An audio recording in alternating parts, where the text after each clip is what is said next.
Welcome to I Am One, where I am one with the Creator and one with myself. We are on day 12 of our 28 days of African Tarot. And today I have drawn 4 cards, and the theme of this reading is we have an overall situation and then 3 contributing factors. So we have the 3 of Wands, the Strength card, Page of Discs, and 9 of Wands. So the overall situation card is the 3 of Wands. And the 3 of Wands speaks to this. Look at this card. You see this warrior. She has her 3 wands. Observe where she's looking.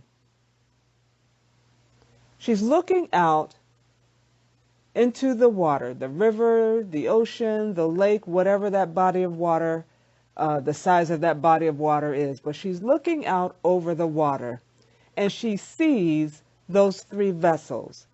Those 3 vessels represents her growing success. And what that says is the hard work that she's put into creating this business, initiating this business, taking it from thought and idea into fruition is paying off. It's grown from 1 to 2 to 3, but she didn't get there overnight. And that's where the contributing factors come in. The 3 cards that are the contributing factors are Strength, the Page of Discs, and the 9 of Wands. So it's amazing when I pulled these cards, the ego in me wanted Strength to be the first card, but that wasn't the first card that I pulled. It was the second card, and it was for a reason, for this very reason. Why? Because I need you to see that you have some current successes, and there are some contributing factors in your current success. And the first contributing factor is the strength that you have. Look at this card. This warrior is sitting with this lion. Now, the warrior speaks of strength, and strength doesn't just speak about power, physical power, or the power that you have amassed in doing what you've been doing. That's part of it, but not necessarily the whole picture. Because as I was looking at this card and getting into the meaning of what it's representing, it's talking about your ability to thrive. Now, when we think of thrive, especially from an early childhood perspective, which is the area that I deal in and have dealt in over the past 30 years, thrive does mean develop. Yes, that's part of thriving, meaning the ability to develop, the ability to grow. But here's the other side of this word that we rarely, and I know I rarely think about or associate it with this word thrive. Hence, strength. It's the ability to grasp or to hold on to. Did you catch that? In order for you to be successful or to see the labor, the heart, the blood, sweat, and tears of your work come to fruition, is your ability to grab a hold of or grasp onto. Grasp a hold of or grab onto what? The concepts that you need to know, the skills that you need to have. Grab a hold of a way of doing, a way of thinking, a way of adjusting. Because the thoughts, the dreams, the visions are always coming. You're always getting a thought. You're always getting a dream. You're always getting a vision of something. But the strength behind making that come to fruition isn't so much about your will or your tenacity or your perseverance, while they are very much important and they play a very important role.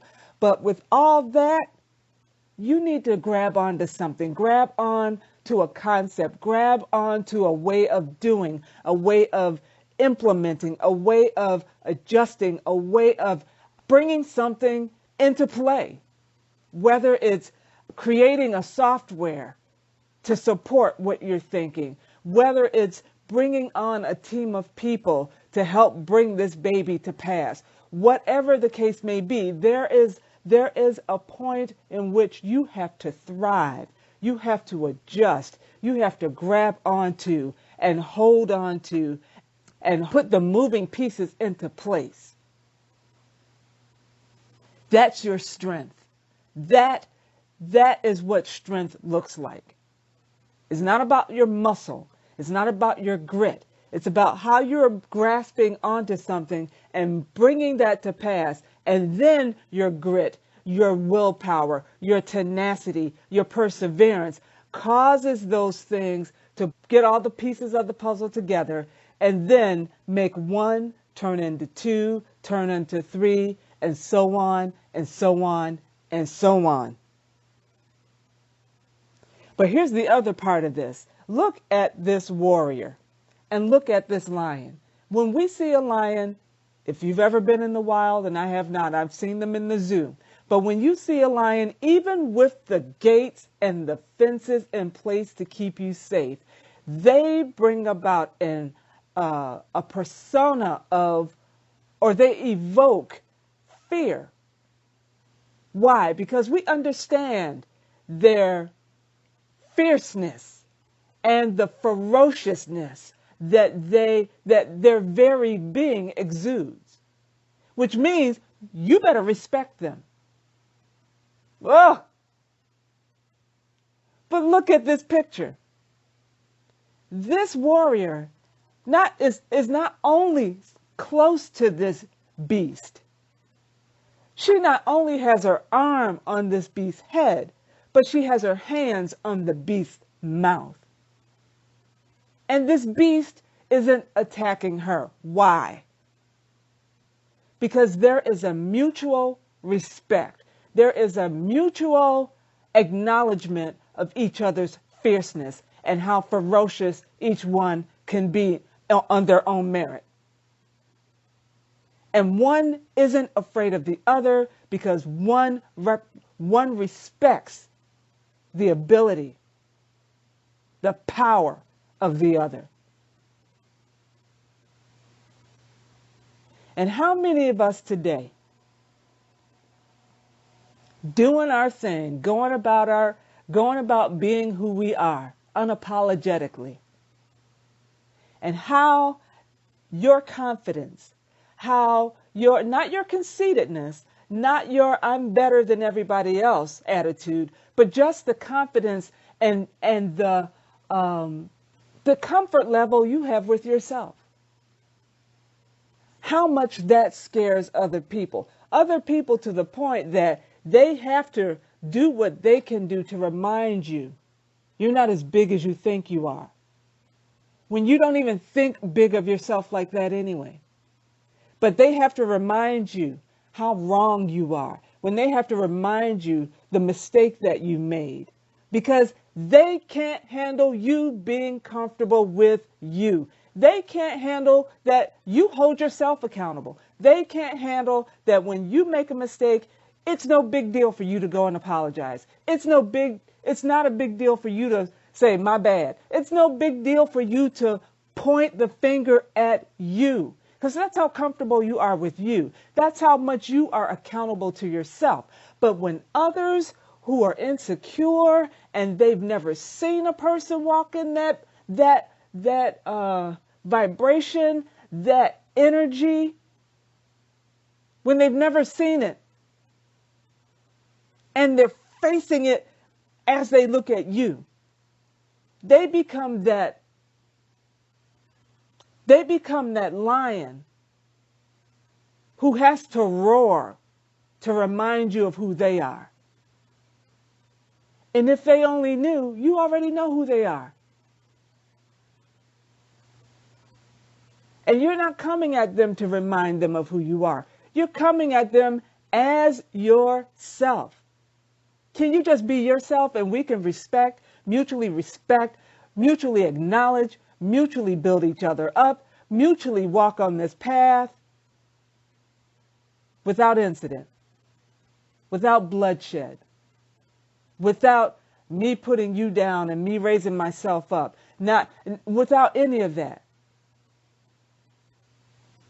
That's the basis of war. That's the basis of racism. That's the basis of sexism. That's the basis of putting others down for the way they choose to live their life, the orientation they walk in, their own comfortability with themselves.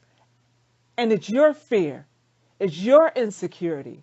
It's your inability to say, hey, that's you. You do you, boo-boo.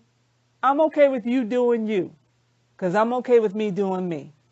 And as long as you don't try to mess with me, I ain't going to try to mess with you. That's what's going on in this picture.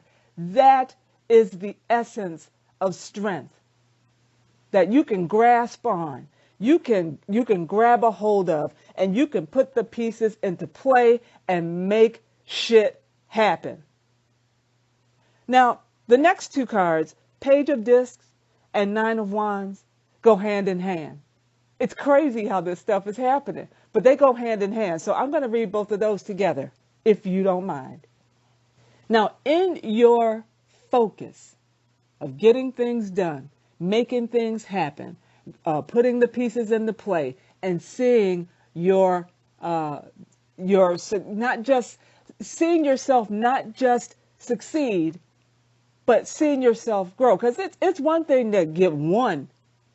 This warrior with the Three of Wands, it's one thing to have one ship, to earn one ship. It's one thing to do that, but then to duplicate that, to have repetition where you would get another, and to duplicate once again and have that repetition to get one more. And it's not that you're doing the exact same thing, although sometimes it may call for that, but even as you get one and you tweak a little bit, and that helps you get two, and then you tweak a little bit more, because we're ever evolving and we're not being stagnant and we're not being complacent. Yeah, I made one. But if I could get one, why can't I get two? And it's not about being greedy either. It's about if this gets me to building a second one, then I'll build a second one. If this gets me to building a third one, I'll build a third one. If it gets me to build 10, I'll get 10. Not because I have to have 10, not because I have to have 3, 4, whatever, but because it's working. But Nine of Wands and the Page of Discs go together, because what these two are representing is, though you may not notice it, others are watching you. And it's not just the haters, but there are those that see that you're the first one in and the last one to leave. They're the ones that see that you're not walking around touting how good you are, how smart you are, how much you know. They see you quietly in your cubicle. They see you quietly at your desk. They see you doing what's necessary to get the job done. They see you leave, and then they see you come back. And then they see the work that you present at the end of the day, and when all is said and done and it's time to make your presentation. They see what you're doing, and you're not walking around calling the shots with a megaphone to your mouth to say, look at me. I've completed such and such. Look at me. Look at me. You're not necessarily calling attention to yourself, but you are calling attention to yourself. And people see, and they're observing, and they're taking notes. And you may not even know it, but they're watching how you respond. They're watching how you handle those situations. They're watching how you make those decisions and how you calculate in your mind before you even speak about what you're deciding on or why you decided the way you did. They're observing you. And at the same time, you're inspiring them. You're inspiring them to pay attention to their dream, pay attention to the vision that's in their head, pay attention to what they feel deep down in their gut. You're inspiring them to take that next step, to get this ball rolling, to go on the other side. You're inspiring them. You are indirectly making apprentices and students without opening a class, without writing a curriculum, without saying, hey, join me on Saturday. Let's talk about this. Let me tell you how I did this. You're not needing to do any of that, because what you are exhibiting right before their eyes is class enough. And what you're basically doing is setting up the next generation.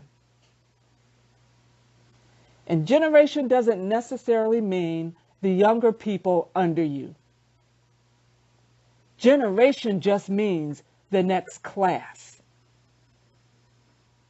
You are setting up the class of 2024, 2025, and 2026 without even realizing it. Just by your own actions and perseverance and tenacity and strength and power in doing what you're doing right now and creating your own success. It's not all about becoming a millionaire at 30, becoming a billionaire at 40. It's not all about that. It's about those little successes that don't make the newspapers, that don't make Forbes magazines, and all of those, that doesn't get the headlines on the New York Stock Exchange. It's about those little bitty things that are major things to you. And you treat them as major things to you. And you don't necessarily need the recognition, the headlines, the newspaper clippings, your story in your local magazine in your town or your city. You're just doing your thing because you're building your legacy. Whew. And without realizing it, you're building the legacy of the next generation. They're not doing the same thing you're doing, per se. But what they are going to do is they're going to duplicate what you're doing to make that work for them. And they're going to have to tweak it and make it personal to them. But they're going to grasp on and grab a hold of what they see in you, your integrity, your ethics, your willingness to get the job done. Go behind the scenes. Not get the attaboys publicly.